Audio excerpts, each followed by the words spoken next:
What's going on, everybody out there? It's Ron Brown, LMT, the People's Fitness Professional, along with the brother Sheik, Denim L. Today, this evening, we're gonna Right. build.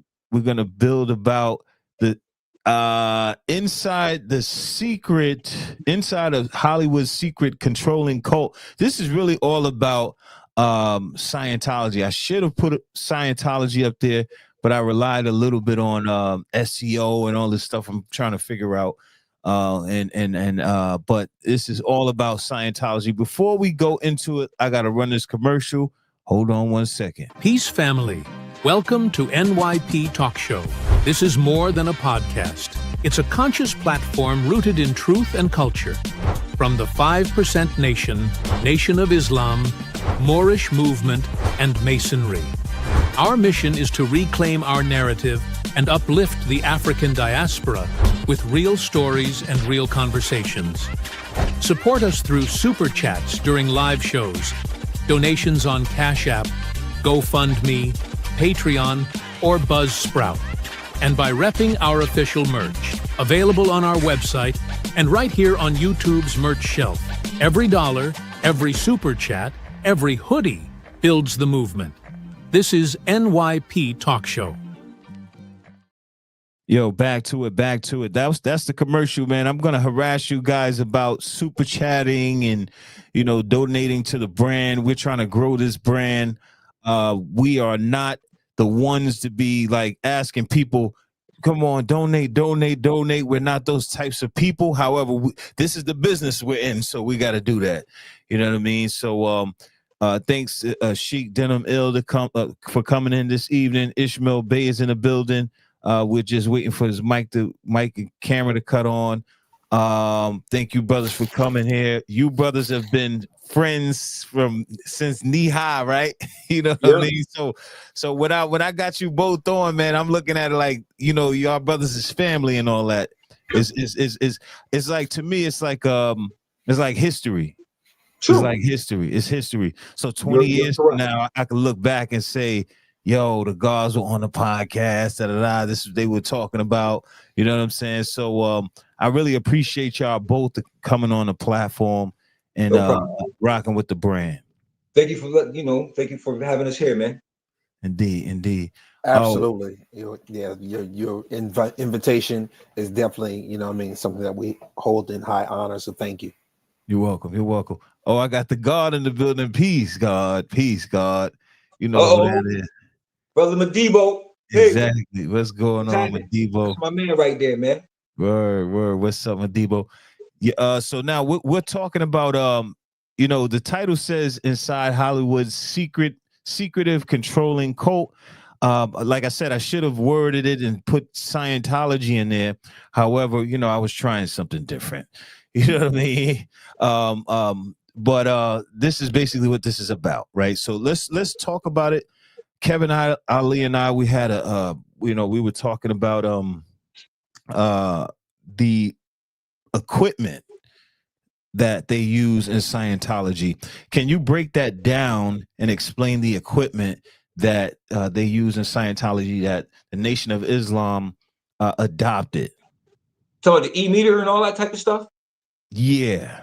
The E-meter and auditing, yeah. But before we get into that, I just want to say, when I got this initial invite, I thought you was going to be actually talking about MK Ultra and some other things, but this is just as great.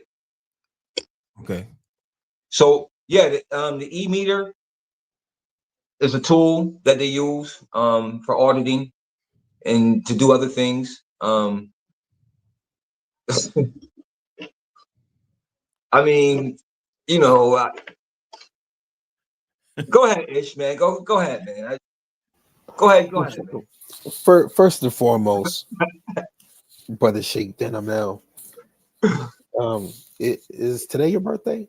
Yes, happy birthday to the Sheik Denim L. Happy birthday. That's the brother that I know is the brother that would spend such a important day on behalf of the people. You've always been that way, bro. Me knowing you since the 70s, you've always been that way. Facts. You don't your duty and your love and devotion to others is second to none, bro. So for you to share such a special day with us, I would be remiss without letting you know. Happy birthday. Very, very happy birthday to you, bro. Thank you, brother. I appreciate you, man. You know, I love you, brother. You know, we've been through a Yes, lot, sir. man. You know what I'm saying? You For know, we sure. family, man. We've been through a lot. I wish JB was still here with us, man. I miss him, man.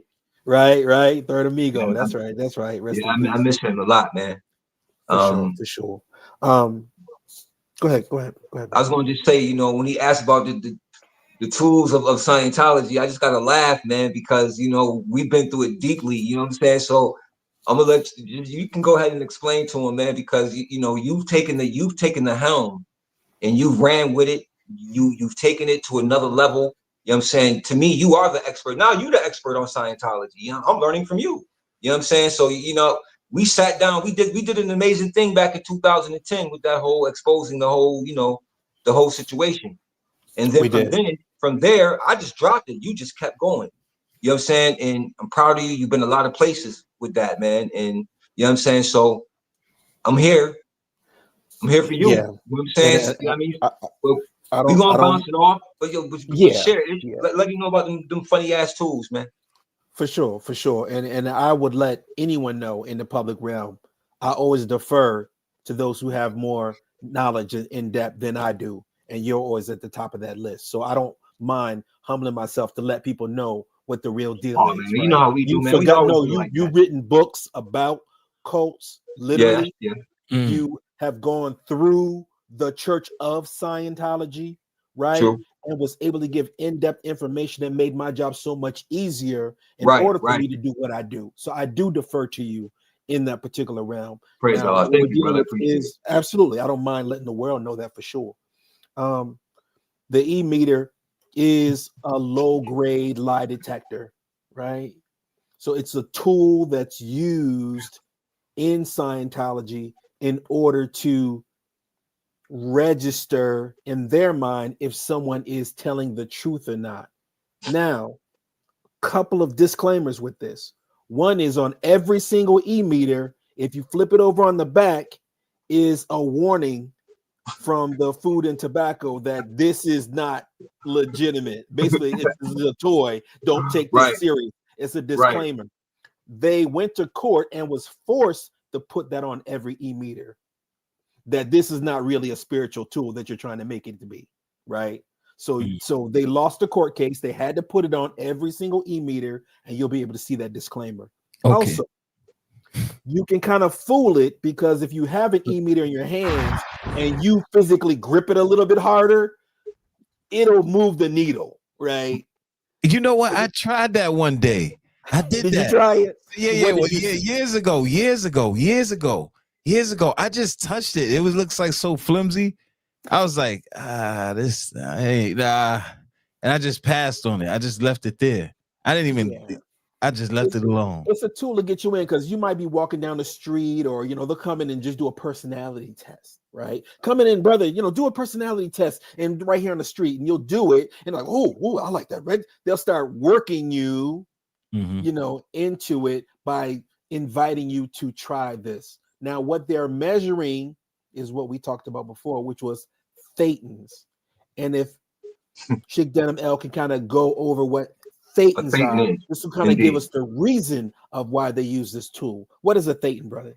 A thetan, okay, in the Church of Scientology, the thetans are what we would call the secret society in a sense of Scientology. They are the ones, they're like an order, they're like a fraternal order within the order, right? And a thetan is a person who basically has a higher connection to the indivisible deity that they call theta. It's actually an infinity. It's an infinity symbol. And within the thetans, they call them OTs, operating thetans. And they have levels of thetans. They have OT1, OT2, OT3, so on and so forth. And within these levels are lessons. And these lessons cost a lot of money. And a lot of times, many people go in depth, but they use the e-meter and the other things to scam you in. Because see, right after they give you the e-meter situation, and if you fall for the okie doke, you're gonna be sitting in there taking tests. You're gonna go in the building and they're gonna sit you down. And you're gonna start doing these different types of tests.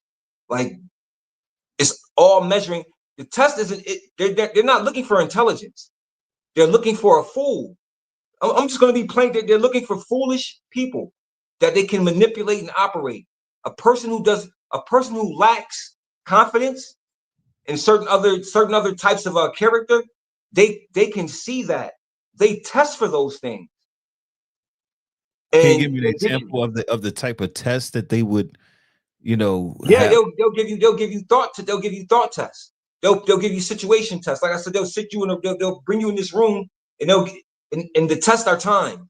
It's like you got 30 minutes to answer these questions. You got 20 minutes to answer this part, and so on and so forth.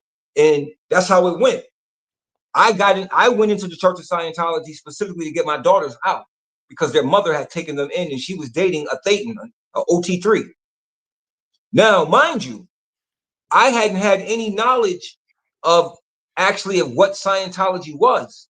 So I'm in South Africa. South Africa has one of the biggest, if I think the biggest Scientology operating, jurisdiction. It's in South Africa. It's in Africa, right?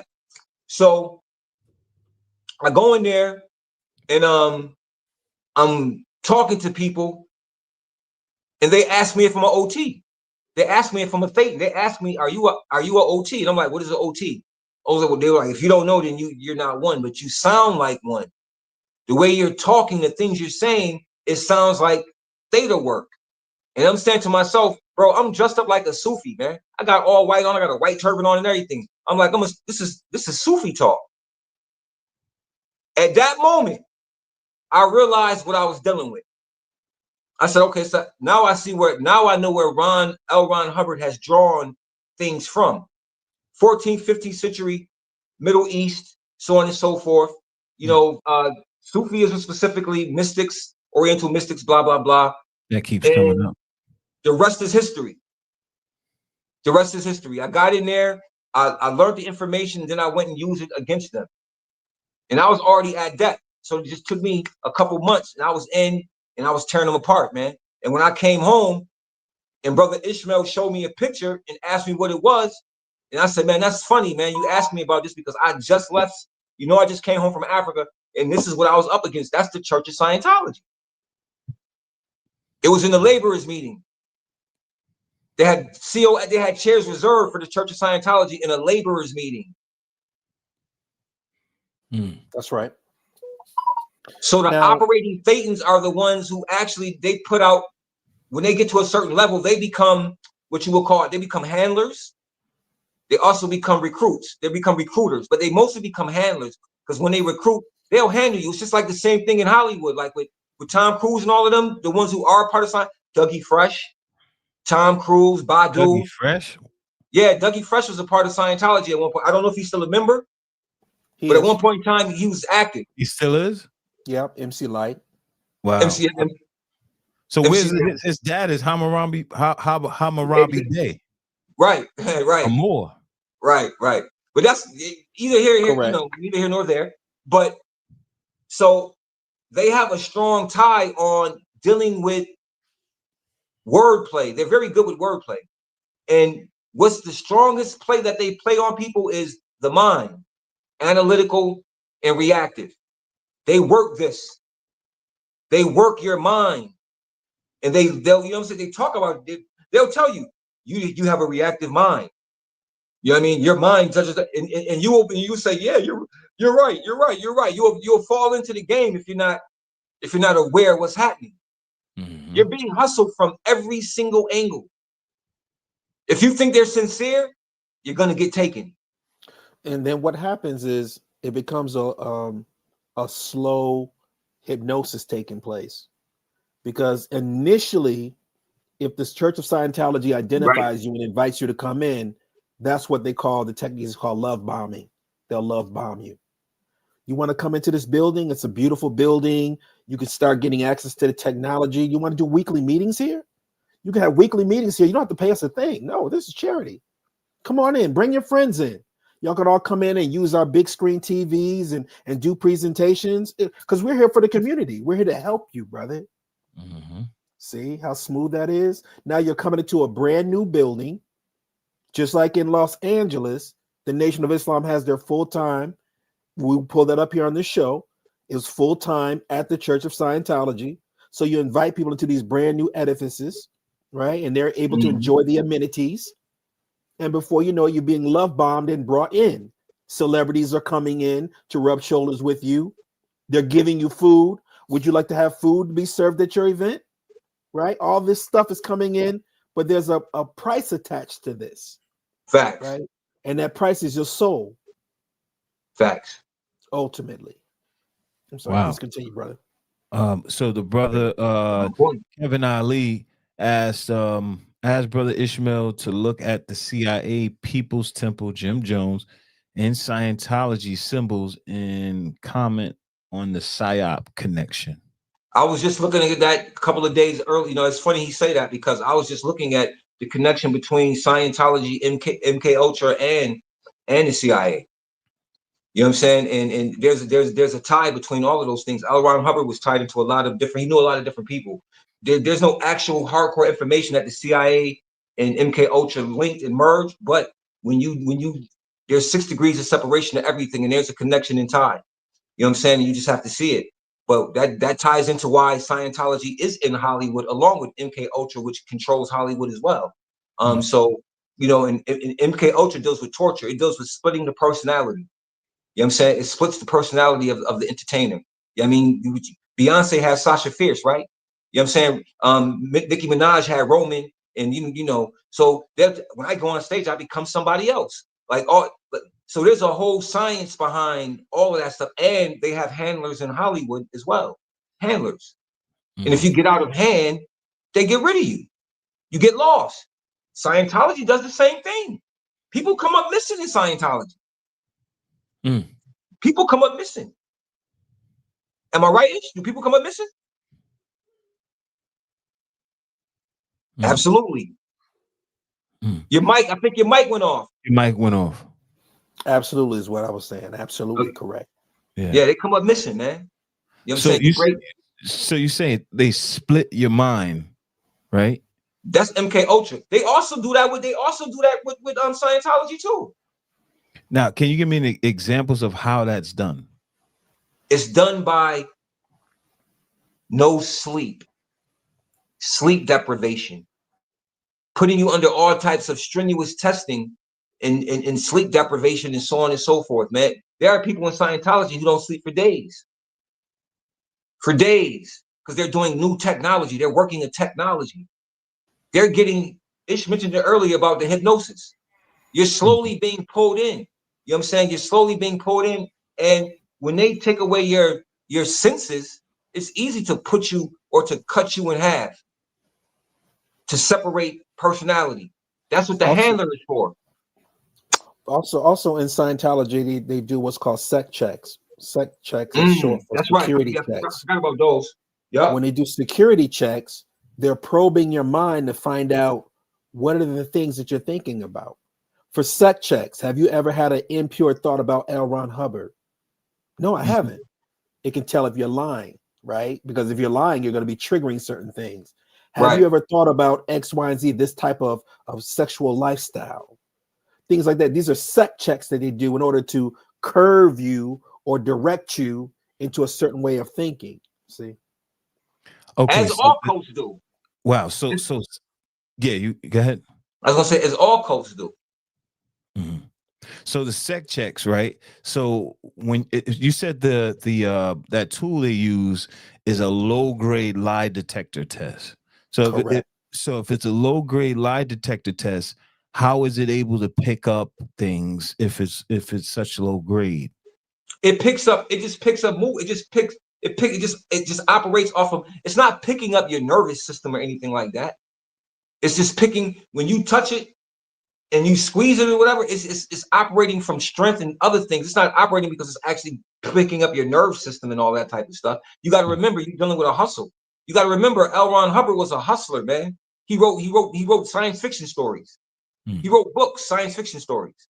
So he took the science fiction story and turned it into real life. Indeed. Somebody said Babylonian Sumerian culture is huge in Hollywood circles. Of course it is. They have deities in Hollywood. You have Moloch. You know what I'm saying? You have the deity Moloch. You have the Baal deity. You have the Baphomet deity. Hollywood got gods, just like Scientology. Scientology got gods. Mm. Now to take it back to that equipment, what is it called again? The E-meter. The E-meter. So the E-meter, you said that anything can influence the E-meter, right? Like maybe subtle movement, a little bit of shaking. So it's not really a lie detector test. It's more of like it's a toy, brother. It tells you right on the thing. It's a toy. Correct. It's a toy. But people don't So I don't mean to cut your wisdom. No, you good. So it's like, oh, you're shaking. Okay, so it's like it's fake, right? So they can take your mind wherever they want you, because you're gullible. Because you're gullible, right? Oh, you that thing moved over here, so that means your mind is look like this. Oh, you know what? I never thought of it that way. Yes, sir. Yeah. Now we got an influence. And simultaneously, say they're sitting there trying to tell you to make this chapstick move. If you look at it and it don't move, it's something wrong with you. You're not quote unquote working the tech. See? So it makes it your fault, even if they give you a command and you're unable to do it. So it's a no-win situation. You need to pay more money because you're not in the right tune. You have to get back on course. See? And because you can't make that chapstick move, you know what we're gonna do? We're gonna sit you in a room and set an ashtray in front of you, and we're gonna make you talk to that ashtray till it moves. This is real. This is I'm not really joking, bro. What they do. What? Okay, so now so let's go into once they after they manipulate you, right, with the E-meter, what's the next step? Is the testing, is to get you inside the building. Once they got you in the building, that's it. Everything else we telling you is just the extras. The games they play, the E-meter, using it to open you up to their suggestion. They use a lot of suggestion. And what Sheik Denimel was saying was, remember when he just said a few minutes ago that his wife was dealing with an OT3. So you go up what's called the bridge, and you go up to higher levels, right? So once you go to certain levels up this quote unquote bridge, that's when you start to get the reality of who they see is their higher power. Right. Their most higher power, or their galactic overlord, name is Zenu. Zenu is this person that controls everything in this existence. This is their being, who's an alien that lives in outer space. Yeah. His name is spelled Zenu. Put it in reverse. Okay. You next. Yeah, you next. Yep. Your ass is next. Yep. They flipped it on you. You know what I mean? The brother said, what is Farrakhan's cult connections? That's everybody know that, brother Kevin Ali. There seems to be a constant affection between Farrakhan and cults, right? If we remember Sun Young Moon, I remember Sun Young Moon. He was with the Moonies, right? The Moonies is a cult out of Korea. Yep, right? Jim Jones. And he had relations with them. Jim Jones, exactly. The People's Temple is a cult. He had a relationship with them, right? There's been a track record. And again, Mr. Farrakhan was eyeing this relationship with Scientology for over 30 years. Although the public didn't know about it, he was brought on by a minister, Ulysses, who told him he left the Nation of Islam and became a member of the Church of Scientology, and then told Farrakhan about it. And then Farrakhan always wanted to merge this relationship. And like I said, it cooked for about 30 years before he decided to make his move. And he prepared y'all for it. And he prepares you, Brother Ron. He prepared you. If you go back and listen to his speeches, he told you one day a new book is going to come. There will be a new book. He told you this 30 years earlier. There will be a new book that's going to come. And that book was Dianetics. There sure was a new book, and it's called Dianetics. So he, like he said, he was simmering this for 30 years, man. He was matter of fact, you know what? Warv Dean, I think Warv Dean introduced him to Scientology in 70 something. I think it was Warv Dean. If I'm not mistaken, I think Warv Dean had a connection to Scientology as well. Okay. Because remember when Warv Dean started teaching, he started doing a whole series on the mind. If you go back and look at Warv Dean, you go back and look, you will see he was doing a whole thing on the mind. I think he had a connection somewhere as well, or something. But I know that Farrakhan had a connection directly for over 30-some years. Okay, so I want to ask a question. What happens inside Scientology when a member can't afford the next level? They go crazy. There's a couple things of what you can do. Yeah, there's a couple things you can do. You can actually sign your life over to Scientology. Whoa. Listen. Yeah, I was going to bring that up. Yep, you can sign your life over to Scientology and become a full-time Scientologist. You can join what's called the Sea Org. And if you join the Sea Org, they'll pay you about $50 a week. You can get your lessons, unlimited lessons, and it pays for your Scientology. Now, you find examples of members who are in the Sea Org. You'll find there was a reality star. Her name is Mimi False. Mm-hmm. Mimi. Oh yeah. The Love and Hip Hop, the surgery and all that. Love and Hip Hop. Yeah, Love and Hip Hop. Her face like 10 times. Mimi. Yo, this is crazy because I always said, what is going on with this woman? Like her mind is just. Now you know. You saw Scientology at work. Now you know. Yeah. Well, I'm gonna make knowledge born, and we'll be able to pull this up if you'd like to. Mimi was kicked out of the Church of Scientology at the age of 13. She was kicked out on the street. Oh. Her mother was in this part of the Scientology that we just talked about, the Sea Org. Her mother was a member of the Sea Org.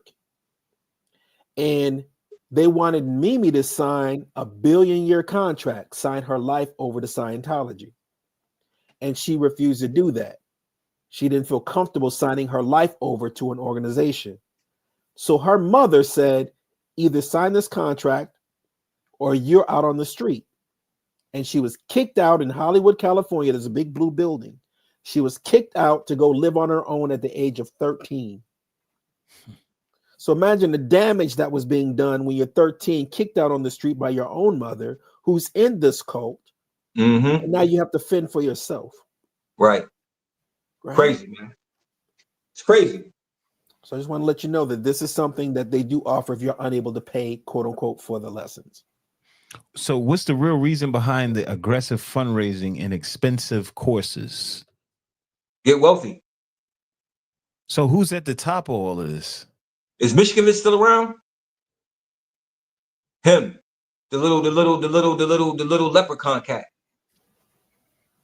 Miscavige, whatever his name is. Yeah, David Miscavige. Yep. That sounds Jewish. I'm sure. I'm sure. Yeah, he's the person at the top of Scientology. David Miscavige. Yeah, he's the rich guy. Because nobody else is rich. And Scientology is a pay-as-you-go religion.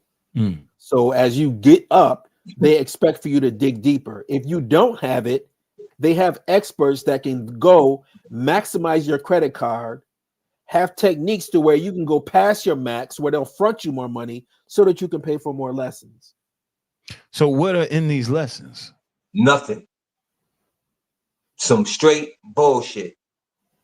If you read the book of Dianetics, that's all it is. It's all of that. I mean, L. Ron Hubbard wrote a lot of books. He wrote a lot of technology, but it's all BS. I read a couple of them. I read like maybe 10 or 11 of them. And it's all nonsense. I'm laughing at. I'm like, yo, this guy really, like, the people are dumb. People really are very gullible, man. You know what I'm saying? Especially when he chose a particular people and particular demographics of people to come to and to deal with. You know what I'm saying? Because see, when he created Scientology, he created Scientology in the 50s, and he put it right in Hollywood. Mm. It wasn't meant for poor people anyway. You understand what I'm saying? It wasn't meant for the common people. It was meant for exactly where it was at, for Hollywood, and all of those people in grouped and so on and so forth. You know what I'm saying? So, yeah. And it the ended thing up. about what we've been describing their deity is an alien in outer space. L. Ron Hubbard was a science fiction writer. So this is all things that's going on in his mind. When he wrote this book, Dianetics, this is one of the earlier versions of it. You can tell by the tatteredness. But when he wrote this in 1950, he's using his creativity as a science fiction writer. So there is no end game, right? He's telling you that in outer space, because this is at that time, they have identical B-52s flying in outer space. He's taking them on a fantasy ride. There is no end game, right? And Their Dianetics job hasn't is been just to get in your pockets. fact. And it hasn't been medically or scientifically proven to be right and exact. It's not scientifically or medically valid in any form. In any form, it's been vetted. It's been vetted that way. It's not scientifically valid. It's not medically valid. So, and people were challenging his claims in real time. Back in the 50s, once you get to a certain level, it's called clear. Once you become a clear, right. Go ahead, bro. Go ahead. Okay. Talk to me. So the first time I heard about a clear was whenever me and Kevin Ali did that podcast. I believe that was Wednesday? I think that was Wednesday, Kevin Ali, if you're still on. I learned about what a clear was on that podcast. So a clear, explain what the clear is and what are the requirements to become a clear?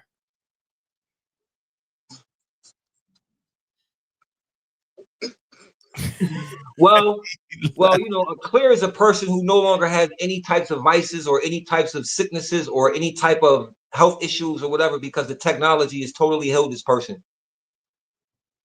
So if he wore glasses, he don't have to wear glasses no more. He can fully see. If he was deaf, he can hear now. If he couldn't smell, he can smell. If he couldn't walk, if he was crippled, if he was paraplegic, now he can walk.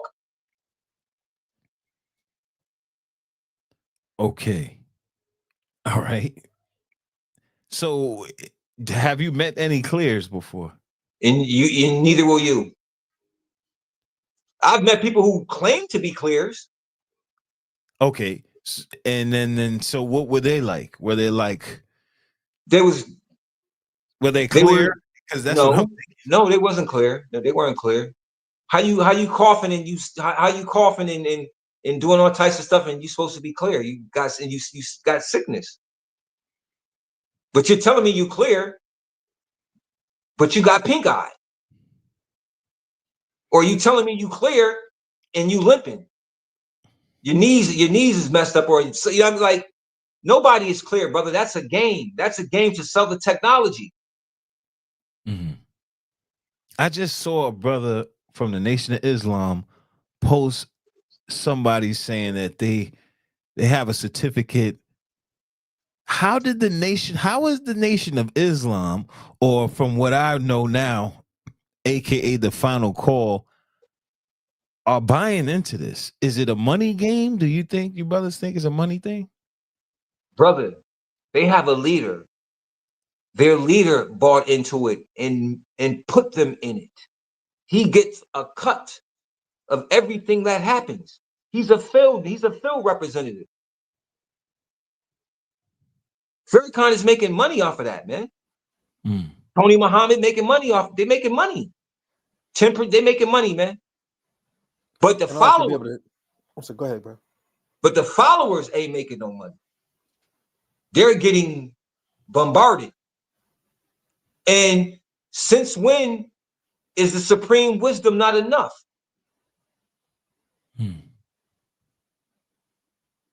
Right. It was good for all this screen time. to give you an example too.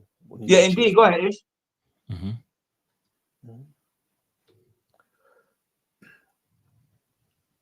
OJ Simpson. Let's see what OJ has to say, shall we?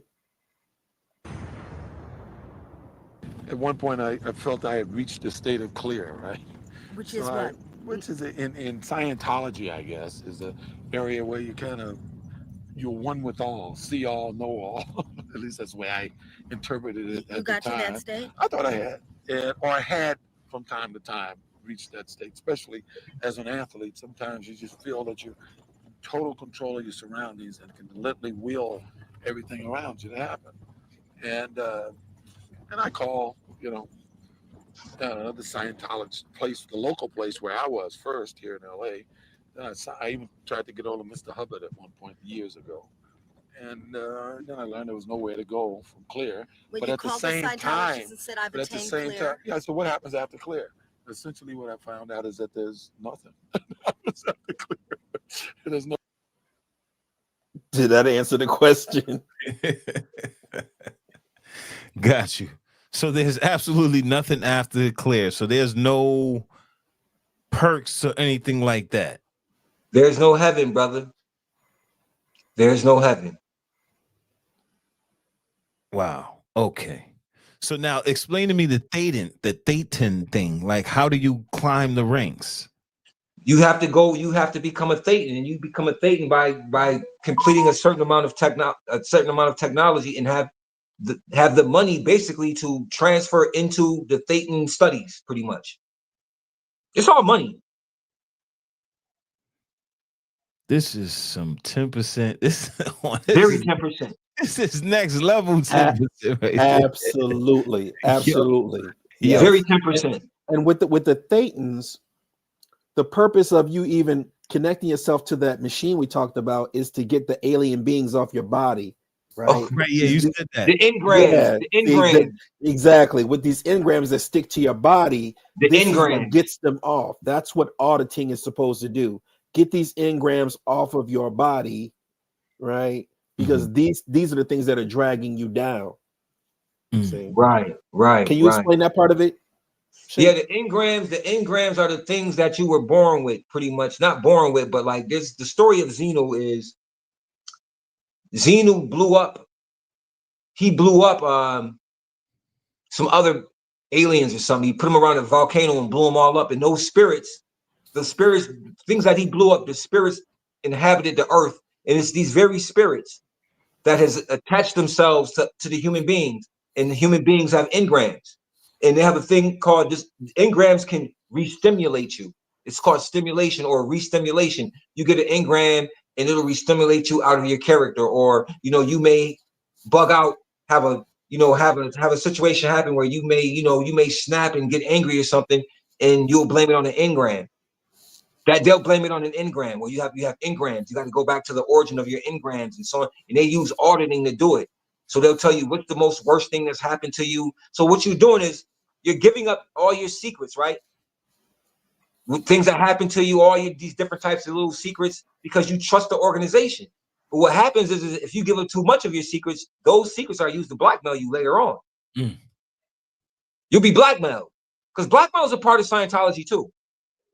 So that's why they're able to maintain financial control over the members. Something like that. Same thing with Hollywood. Once they catch you on film, they got that's what Puff was doing, right? That's how Puff was doing certain things, and people before him was doing things the same way. Okay, brother El Malik, what's going on, brother? Peace. Now, what are the biggest accusations from former members? What are the biggest accusations former members make about Scientology's disciplinary system? Ish. Well, they have compounds, where they actually go through forms of torture, right? You heard the Sheik talking about sleep deprivation, or they'll put a pole in the middle of this room and have you march around this pole. Try doing that for 1 hour, 2 hours, 5 hours, 10 hours in a day, just marching around in circles.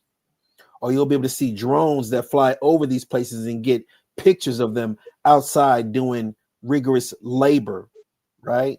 Almost slave-like. Or they'll put you in rooms naked or just down to your skivvies, right? So they have these things, these form of torture or punishments if you get out of line. Facts. And these aren't just regular low level Scientologists. We're talking about the higher executives that get dragged and put into these facilities. Yeah, straight up. They don't discriminate. No, not at all. You have reports of David Mescovich himself slapping people up, right? You know, so yeah, these are things that take place. Forced abortions, women who may get pregnant and forced to give abortions. You have Masterson right now in Hollywood fighting charges of forced assault, SA, on women, right? Yeah. So this is nothing to play with, and these are all forms of control, brother, to answer your question. Okay. What role do ethics officers play in monitoring, controlling members? Ethics officers. You just heard everything we said, right? Yeah. Do it sound ethical? No. Okay. You just answered your own question, man. Well, I mean, the ethic officers, so I'm assuming there's something called ethic officers within the organization or cult. Well, so it's like the military. Right. The ethics officers exist, but they exist only as bookwork. There is no ethics once you're in. It's control. It's pure control. There's no ethics involved. Mm-hmm. And also, let's keep in mind, the last time I was here, I played an audio of L. Ron Hubbard saying the only way that you can control people is to lie to them. Do you remember that audio when I dropped that? If not, I do have it on standby. But yeah, you did. Yeah. Right? I think that was the first podcast we did. It was the first podcast we did, right? Yeah. Think about that quote. The only way you can control people is to lie to them. Is that ethical? And that's the founder. Right, that's the founder of the quote unquote religion. Right. So it becomes a form of control to lie to people because that's a command given by the originator. Okay. What is the Sea Org? And you just mentioned that. The Sea Org, remember about the 10,000 years of giving your life? The Sea Org, yeah. Yep. All right. That's what Mimi's mother was. She was the Sea Org member that we just discussed. Right. Very good question. And why now? And why do former members call it a paramilitary organization? Do you know anything about that? Yeah, I mean, because it's ships, and the way it's designed from a paramilitary type of condition. It's the Sea Org. Mm-hmm. They have I'm not going to call it a military, but you know what I'm saying? It's designed in a militaristic process. You know what I'm saying? Like they got captains, lieutenants, and all that type of stuff, but it's not necessarily a military. Like the Army. L. Ron Hubbard, he was in the military. He was in the Navy, and he used to walk around, even in Scientology, he'll walk around looking like a fat Captain Crunch looking ass nigga. So he would walk around and have this kind of military bearing and structure within Scientology. Right. And we don't even really know if he was really in the Navy. We don't really even know. That's what he said. I can't find the records. I couldn't find him back in the days. I looked to see if his name was in any naval records or anything like that. I think he was lying, man. I think it was stolen valor. I would not be surprised. Yeah, you know what I'm saying? You know, because we damn sure was on ships. We was on ships. Right. Now, why do some ex-members claim they signed a billion-year contract? You did already explain that. That's the Sea Org. The Sea Org. All right. And just to put it in perspective, that's a prerequisite of that part of Scientology. So it's separate parts, separate pockets of Scientology. That Sea Org is the one where you sign the billion-year contract. Right. And they get the unlimited lessons for free. They're the ones that get paid the $50 a week. That's the Sea Org organization. So I sell my life away for for billion years, whatever, right? And I get $50 a week and unlimited unlimited lessons which have not much value. Sound and crazy, you get them, right? and you get them for lifetimes, brother. What they talking is incarnations and reincarnation. They're talking about so your soul, when it incarnates, is gonna belong to them. Every time it incarnates for the next 10,000 years, you're gonna be in the Sea Org. And we just showed you an example of you willing to throw away your own child, right, for the Sea Org. We gave you an example in real time. Right. Now, can the brothers explain if there's any difference between Scientology and Dianetics? People in the final call tried to make this distinction justify being okay for them to do it. No, there isn't any difference. It's all the same. Dianetics comes from Scientology. Scientology is Dianetics. There is no difference, bro. I didn't see a difference. You see a difference? No, there's no difference at all. And let's just put it on the table of why it's seen this way. Originally, it was called Dianetics. And then L. Ron Hubbard lost the copyright. Yep. So when he lost the trademark, in 1952, he started Scientology because he lost the trademark to Dianetics. He then bought back the rights to Dianetics once it was available, and that's how you were able to get both entities. Okay, so it's the same thing. Wow. Now, the Nation of Islam final call version lie and say that they only deal with Dianetics and not Scientology.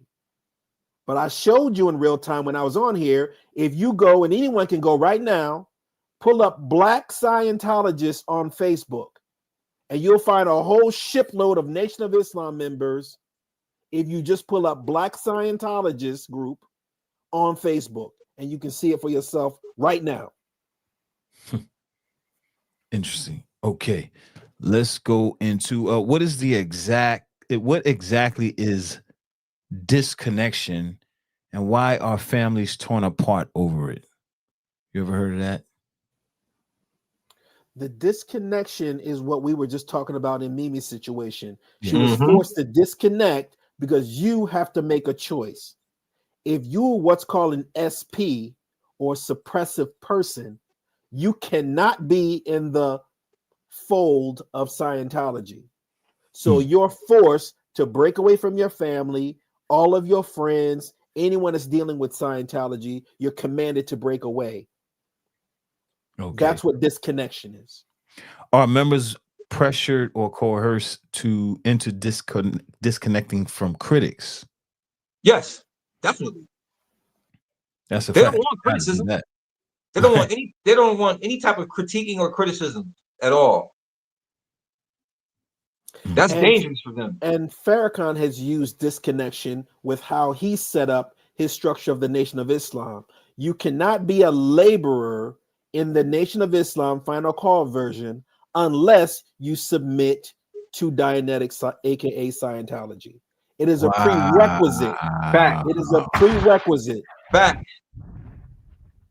Did I finally get a bomb? Did I get a bomb drop?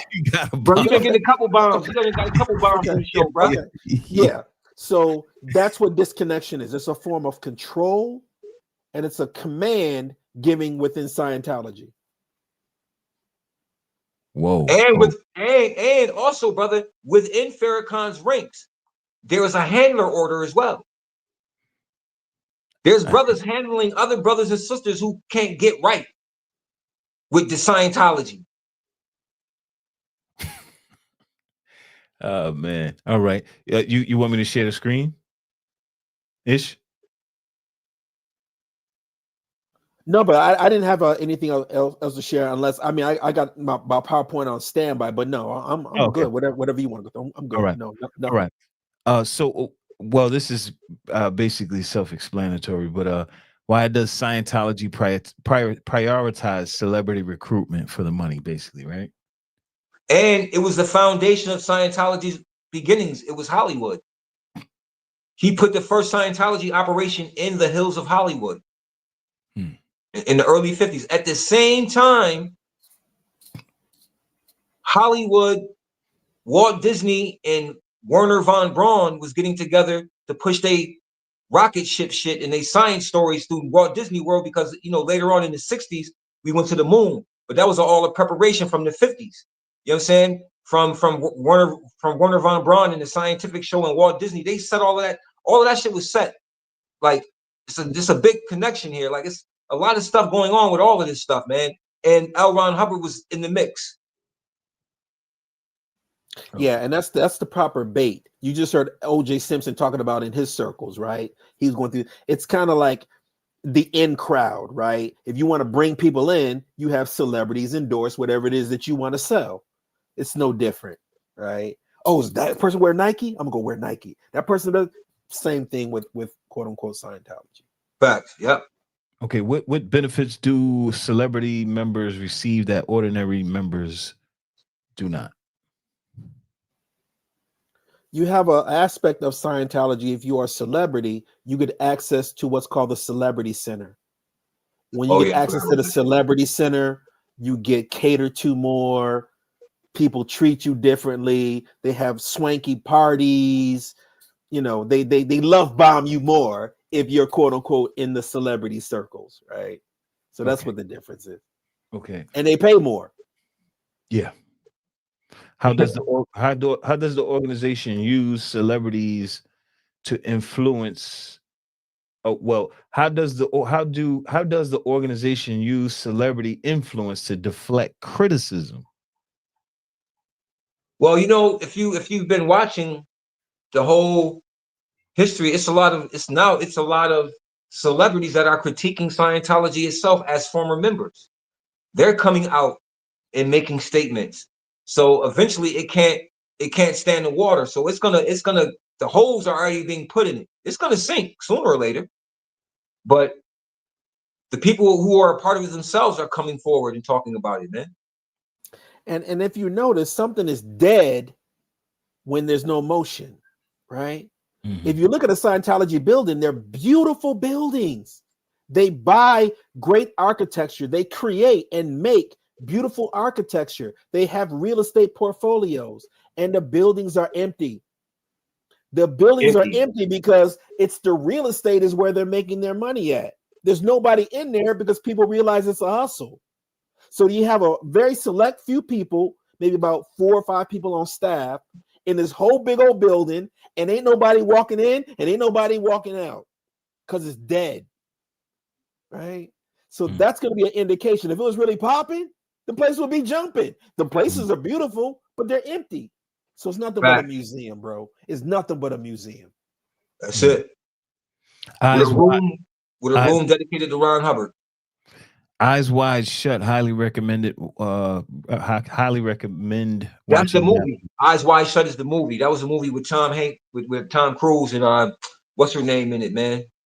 It was basically about Hollywood, the Illuminati rituals. You know, they cut 24 seconds of that movie, man. There was a 24-second cut from that movie that they didn't put on the mainstream theater because it was a child sacrifice. Okay. All right, I gotta find that movie. Where is that on Netflix? Yeah, you can find it anywhere. Just Google it. And that's when he was married to Nicole Kidman was her name. Yeah, Nicole Kidman. And you got to check her family. You got to check her family's history. Mm-hmm. Right. She broke away from all of that. Yo, Ben, you didn't miss this. All you got to do is rewind, brother. All you got to do is rewind. All right. Let me go into this next one. Why? So any lawsuits behind this group? Of course there are. I don't know how many went public, but there's tons of lawsuits. I'm sure of that. Absolutely, plenty of lawsuits. Again, you can pull up the Masterson case, the actor Masterson. Danny Check Masterson. and see what he's facing right now. He's facing those charges. So yeah, there's plenty of lawsuits, and even the ones that go away, they pay a big hefty sum to try to keep the damage controlled. But yeah, lots of lawsuits. Now, well, what is this? I'm like Googling this group, and it's talking about like surveillance using intimidation. That's Scientology. They'll do that to you. They'll do that to you. They'll try to, if you're a critique, if you're somebody who's critiqued them and they get a drop on you and they do their little history and their little studies and find out that you just somebody on your own, you know what I mean? Just, you know what I mean? They're gonna come for you. If you got a little crew with you, it might be a little more difficult, but they will hunt you down. They'll start intimidating you. Your money may come up messed up. Things may be coming out missing out your mailbox. They've been in my trash cans before. They try to get your license plates and all that. They've done all that stuff. Yeah. I'm sure Ish been through it. Definitely, I know he's been through it. Mm-hmm. And nobody put the beats on him though. Bro, I ain't worried about nothing. Let me catch you in my trash. You won't catch, bro. You won't catch him in your trash. You won't catch him in your trash. You won't. But they'll be in your trash. They'll go in your trash, but you won't catch them. They good with their little surveillance shit. Mm-hmm. They go with that. You know what I mean? They'll come sit in front of your house for hours without you. You know what I mean? Just so they can go and pick through your garbage. For sure. Wow.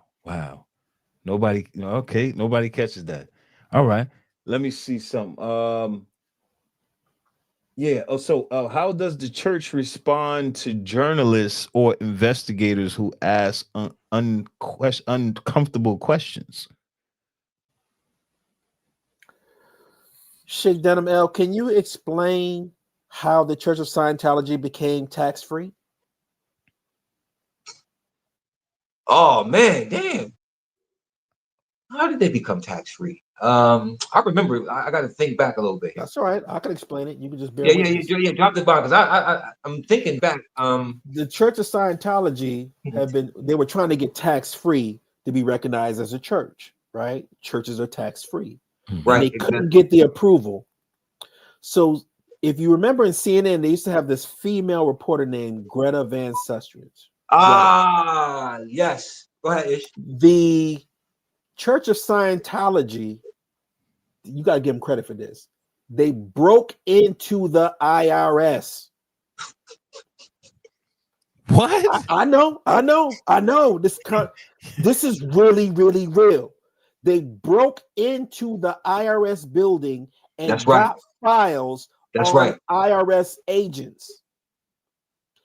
Got the information on the IRS agents and started blackmailing the IRS. I know who you sleeping with. I know this side chick. I know this little boy you've been touching. They went through all the IRS files, bullied them into getting approval for the taxes. Now, if you're bold enough to be able to break into government buildings and get their files and blackmail them, you are committed. You are committed. They all in hard. Pull it up for yourself and read about how they broke into the government buildings. Fact. I totally forgot about that. Absolutely. Man. Yep. Broke into the government buildings and blackmailed the IRS agents. Totally forgot about that one. So what happens after a person's leaving Scientology? So you figure all this stuff is crap. So now I'm leaving. How does that work? It depends on what the state you're in. It depends on if you're a wealthy person. It depends on if you got a little bit of money. Because if you ain't got money and you owe, you're not leaving. They'll sue you. They will fuck with you. Pardon my language. Excuse me. They will bother you. They will sue you in order to get money because, again, it's a pay-as-you-go religion. You're not going to get this information and go leave somewhere else. And if you got enough money, they'll come and sue you. Fact. You owe us $300,000 or whatever. Scientology, they gangsters, B. You're signing documents saying that you're going to pay them back. Word. This is an agreement. Wow. Why you think about going to Scientology route, brother Ron? Come on, bro. Come on, bro. Hey, you never know. I've been around it, meaning like I saw them in the hood like a few times when I was living in the city and all that, but I was just I not. mean, I would suggest for your own understanding, because a man knows not by being told. A man is exactly what he knows.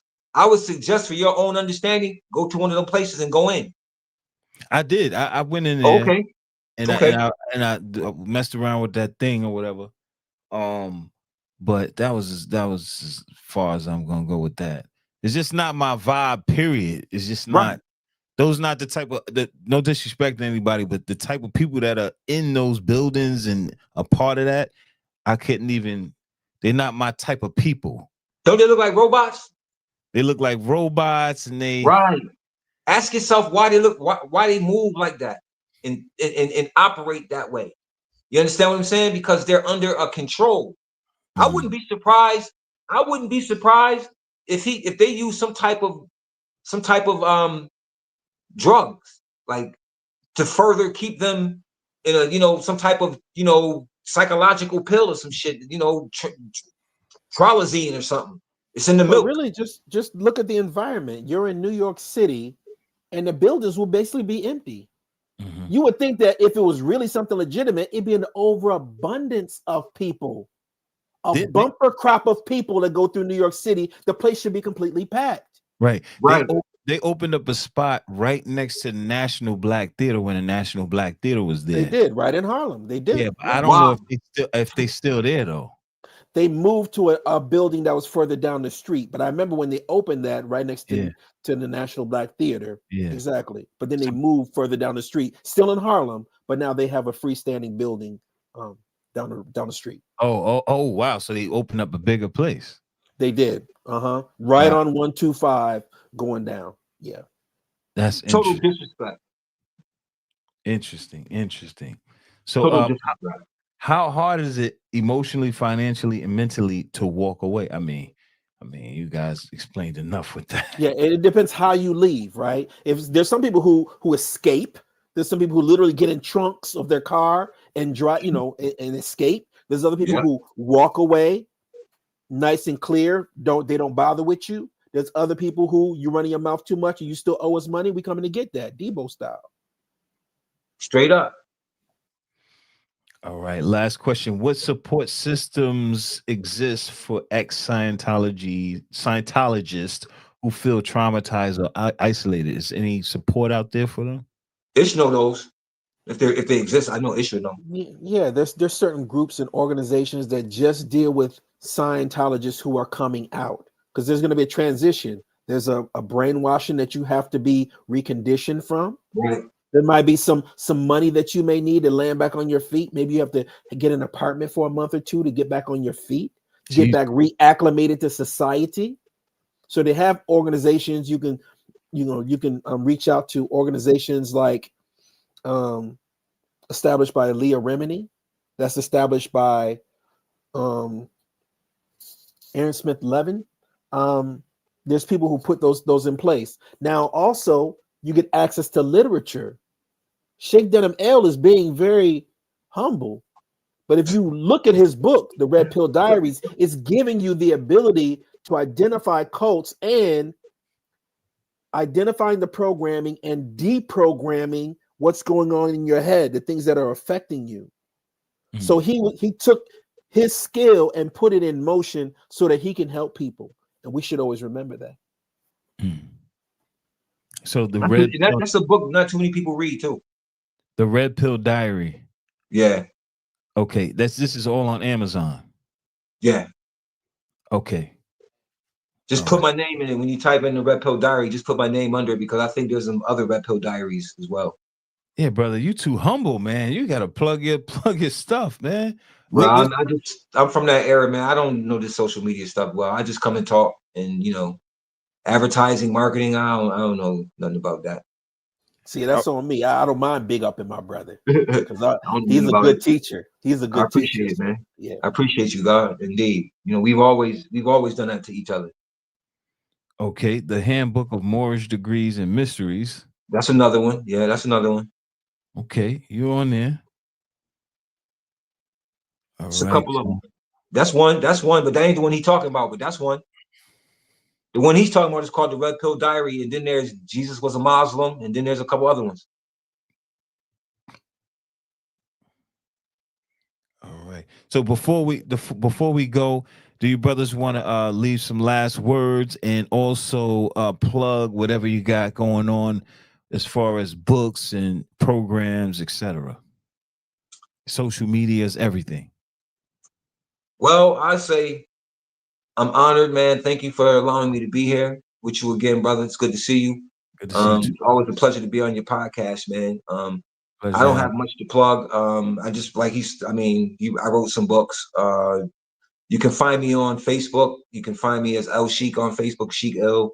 You can find me on Instagram as LHawk007. You can find me on Lulu.com as Billy Denham L, author Billy Denham L. Also, one of my first original book was written under the pseudonym of Professor I Self. It was written in South Africa in 2009. It's called Messages from the Diaspora.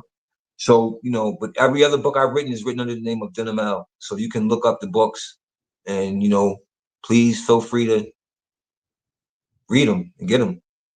Thank you, brother. And brother Ish, it's always, that's my brother. It's always a pleasure to see the brother, man. I love that brother, man. We came up, we still coming up, we still together. And it's been damn near, over almost 40 years now, right? Yeah, exactly. Yeah, about 40 years. And we still here, man. You know what I'm saying? And we still doing what we do. This is all we've ever done. This is what we know. You know what I'm saying? Even from children, we were always engulfed around something cultural. It was just a part of the way we was raised. We just happened to be raised around a lot of consciousness, man. I would say lucky, if we want to use that word. For sure. Because brother Ish, man, you got some history with Dr. Khalid and all that. I want to get into that one of these days and really build Ish got some history, man. Yeah, so I want to really build on that. And I like that hoodie. That's polo. Oh yeah. You see the little camouflage polos all over it. That's fire. That's fire. That's fire. Low life. That's fire. That's New York. That's Ralph go way back. Yeah. So Ish, do you want to plug books or anything you got going on, programs? Yeah, absolutely. Please feel free to join Scientology Invasion of the Black Community on Facebook. There's thousands of members that are on there. I want to shout out Brother Kevin Ali and the Nation of Islam factions that are holding the line, doing a wonderful job, full support. Minister Eric, just always good to see the brothers and the sisters, doing their thing. I also have firsttribenation.com, deals with a lot of current events and things from an indigenous perspective. Please feel free to, again, join the forum. And I want to thank you again, Brother Ron. You always avail yourself to the platform to allow us to have a voice and different various topics. You never or ever are disrespectful. Even the brothers and the sisters that come in from all the factions of the Nation of Islam, always professional and fair. So thank you for being able to deal with a lot of different topics. There's nothing wrong for all of us being able to come to quote unquote the watering hole so that we can all get knowledge and information. That's right. Have a very fair and balanced environment. It's not biased. It's not malicious. It's all about the information. And that's an indication of your beautiful mind and your character as a man.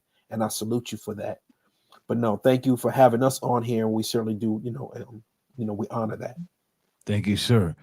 On that note, thank you, brothers, for coming out this evening. I really appreciate you. Thank you for the viewers and the people who are sticking with this platform. I really appreciate you. This is not easy to do, just to let you know, but I'm here. I'm working, y'all. And indeed, and I'm not begging, but I have to beg. I don't like to beg, but this is the nature of the business, right? So don't forget to like, comment, share, subscribe, all that good stuff. I'm gonna throw the commercial up, and we are out of here. Peace. Peace, family. Welcome to NYP Talk Show. This is more than a podcast. It's a conscious platform rooted in truth and culture. From the 5% Nation, Nation of Islam, Moorish movement, and Masonry. Our mission is to reclaim our narrative and uplift the African diaspora with real stories and real conversations. Support us through Super Chats during live shows, donations on Cash App, GoFundMe, Patreon, or Buzzsprout, and by repping our official merch, available on our website and right here on YouTube's merch shelf. Every dollar, every Super Chat, every hoodie builds the movement. This is NYP Talk Show.